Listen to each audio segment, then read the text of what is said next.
As someone who's done what you're about to go and do, I can tell you from experience, the effect you have on others is the most valuable currency there is.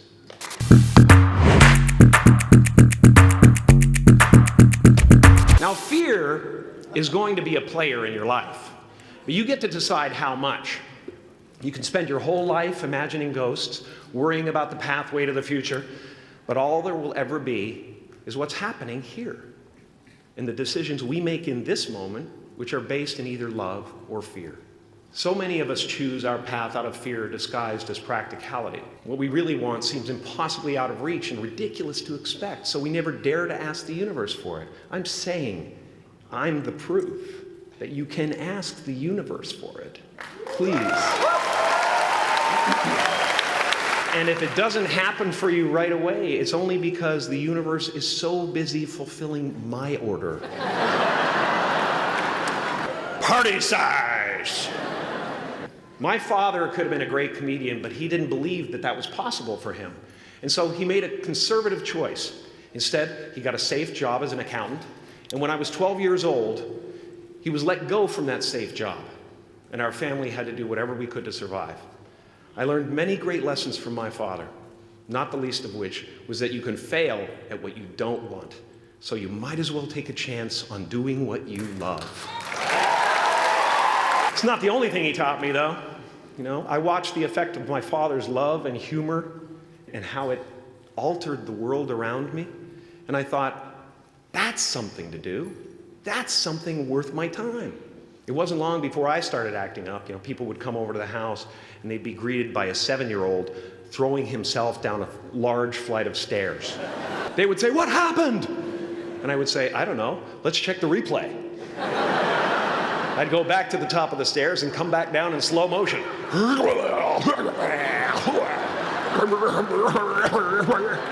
It was a very strange household. My father used to brag that I wasn't a ham, I was the whole pig. And he treated my talent as if it was his second chance. When I was about 28, after a decade as a professional comedian, I realized one night in LA that the purpose of my life had always been to free people from concern, just like my dad. And when I realized this, I dubbed my new devotion the Church of Freedom from Concern, the Church of FFC. And I dedicated myself to that ministry. What's yours? How will you serve the world? What do they need that your talent can provide? That's all you have to figure out. As someone who's done what you're about to go and do, I can tell you from experience, the effect you have on others is the most valuable currency there is.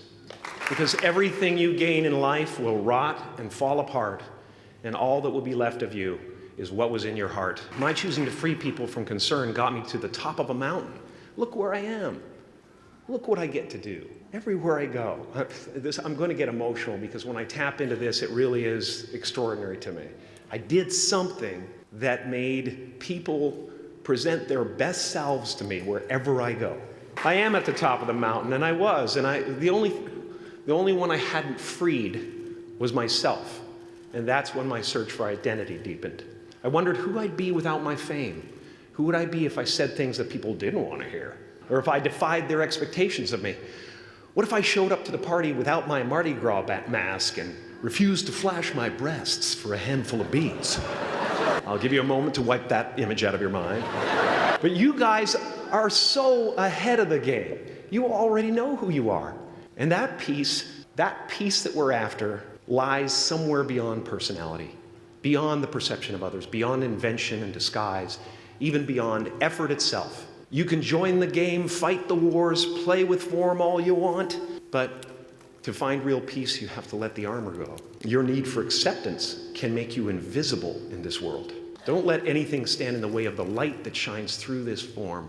Risk being seen in all of your glory. It's not big enough. This painting is big for a reason. It's called high visibility. It's about picking up the light and daring to be seen. Here's the tricky part. Everyone is attracted to the light. The party host up at the top, who thinks unconsciousness is bliss and is always offering to drink from the bottles that empty you. Misery, below her, despises the light, can't stand when you're doing well, wishes you nothing but the worst. The Queen of Diamonds, under him, needs a king to build her house of cards. And the hollow one down bottom there will cling to your leg and say, please don't leave me behind, for I have abandoned myself.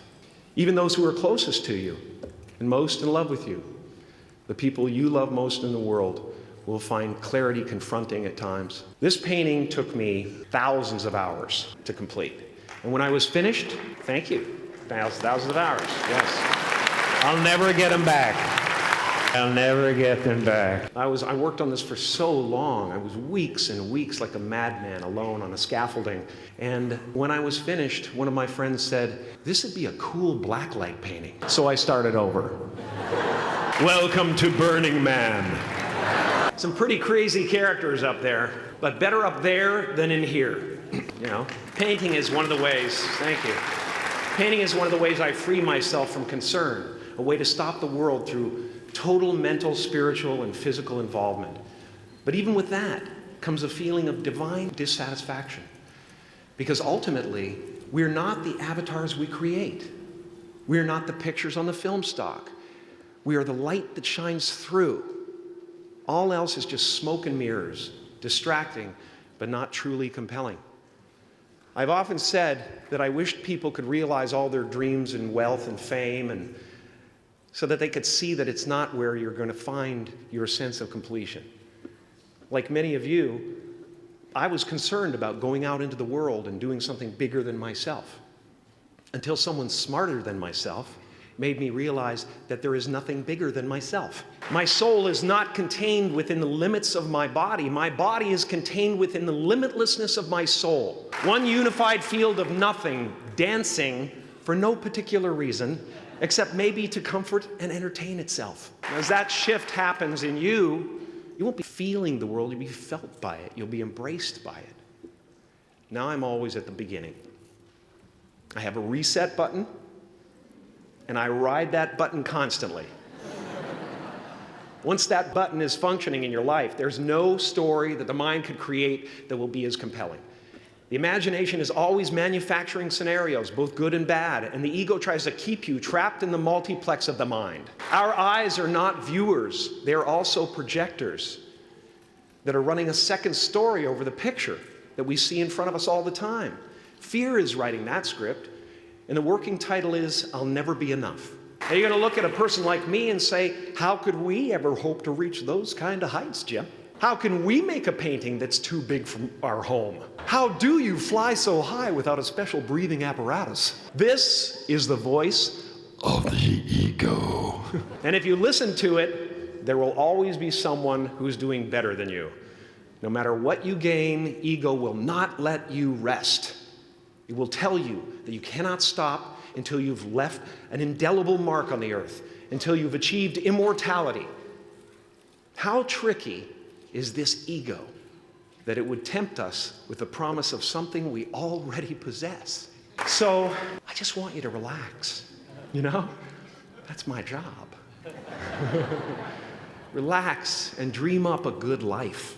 I had a substitute teacher from Ireland in the second grade that told my class during morning prayer that when she wants something, anything at all, she prays for it and promises something in return, and she always gets what she wants. Well, I'm sitting at the back of the classroom, you know, thinking, wow, my family can't afford a bike, you know. So I went home and I prayed for one. And I promised I would recite the rosary every night in exchange. Broke that promise. But 2 weeks later, I got home from school to find a brand new Mustang bike with a banana seat and Easy Rider handlebars.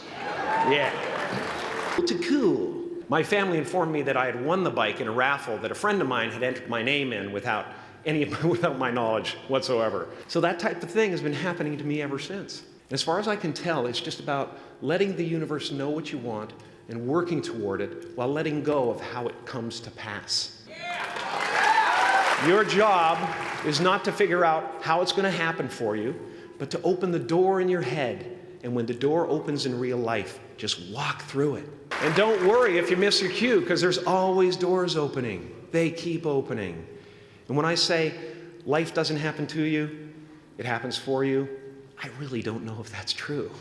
I'm just making a conscious choice to perceive challenges as something beneficial so that I can deal with them in the most productive way. You'll come up with your own style. That's part of the fun.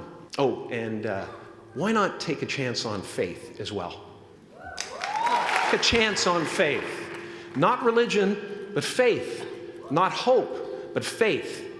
I don't believe in hope.